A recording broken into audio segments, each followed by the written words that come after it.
Sir नमस्ते. या ठिकाणी आत्ता रस्ता बंद केलेला आहे, काय सांगाल आपण याबद्दल?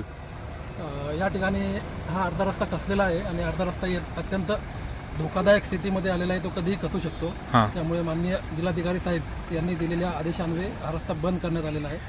आणि पुण्याकडून मुंबईला नगरकडून मुंबईला जाणारे जे वाहनं आहेत ते आळे फाटामार्गे चाकण किंवा नाशिक या मार्गे वळवण्यात आलेली आहे.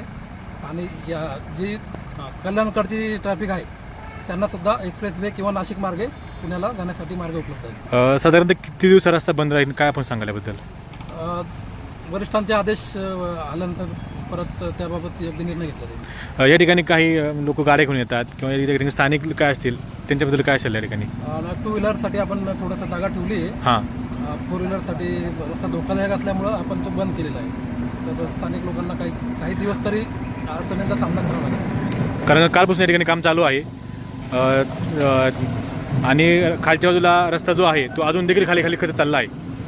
बरोबर आहे. पाऊस सतत सुरू आहे आणि पाऊस सुरू असल्यामुळे जी खालची माती आहे ती केव्हाही खाली धसू शकते आणि त्यामुळे हा रस्ता परत पूर्ण तुटू शकतो आणि संभाव्य जीवितहानी होऊ नये, काही अनुचित घटना घडू नये म्हणून मान्य जिल्हाधिकारी साहेब यांनी आदेश काढलेला आहे की हा रस्ता बंद करण्यात यावा. त्याप्रमाणे आपण ही कारवाई केली. ठीक आहे.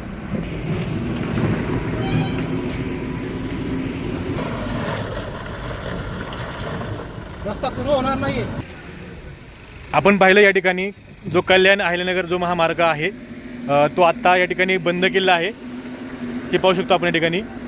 कारण या ठिकाणी कामाला येणारा अडथळे आणि सततचा चालू असणारा पाऊस आणि त्यानंतर ह्या ठिकाणची ही जी परिस्थिती आहे ही खूप गंभीर होत चालली आहे. हे पाहू शकतो आपण. हे सगळं पूर्ण खाली खतं चाललं आहे. जवळजवळ 15 ते 20 फूट खाली हे खतं चाललं आहे. आणि याच्यावरती माननीय जिल्हाधिकारी पुणे यांनी आदेश काढला की हा रस्ता वाहतुकीसाठी बंद ठेवण्यात आलेला आहे. या ठिकाणी आता काम जे आहे ते देखील चालू आहे. तुर्तातच या ठिकाणी जी काय वाहतूक आहे ती आता पूर्णपणे बंद केली आहे आणि वाहतूक जी आहे ती आळे फाट्यामार्गी चाकण तळेगाव ह्या मार्गे वळवली आहे. मुंबईला जाणारी वाहने जी आहेत ते आणि खालून येणारी जी वाहने आहेत ती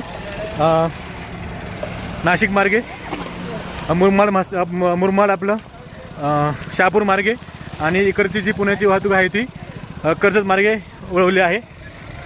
हे ठिकाणी आपण पाहू शकतो की आता रस्ता माळशेठ घाट हा रस्ता आत्ता आहे सध्या तरी आता बंद केला आहे.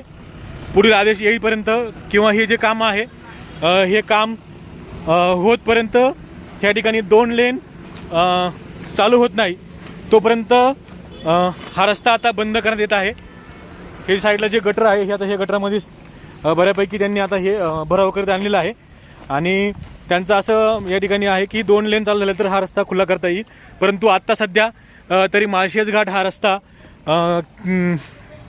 तो आता वाहतुकीसाठी पूर्णपणे बंद केला आहे. कोणीही या मार्गाने आत्ता सध्या येऊ नये. आपल्याला यायचं असेल तर आपण पिंपळगाव जोगावरून पुन्हा त्या मार्गे खिरेश्वरचा जो बंधारा आहे त्या मार्गे तुम्ही माळशेज घाटामध्ये तुम्ही येऊ शकता. आणि दुसरा जो मार्ग तुम्हाला आहे, जर तुम्ही कल्याणवरून येत असाल तर तुम्हाला देखील हॉटेल ब्ल्यू डेकच्या बाजूने जो रस्ता आहे खिरेश्वर बंधाऱ्याच्या बाजूनी तिकडनं येऊ शकता. परंतु त्या ठिकाणी येताना आपली जी मोठी वाहने आहेत ती तुर्तासच त्या तिकडनं जाऊ नये. त्या ठिकाणी तो रस्ता थोडा अरुंद आहे त्यामुळे त्या ठिकाणी ट्रॅफिकची देखील समस्या होऊ शकते.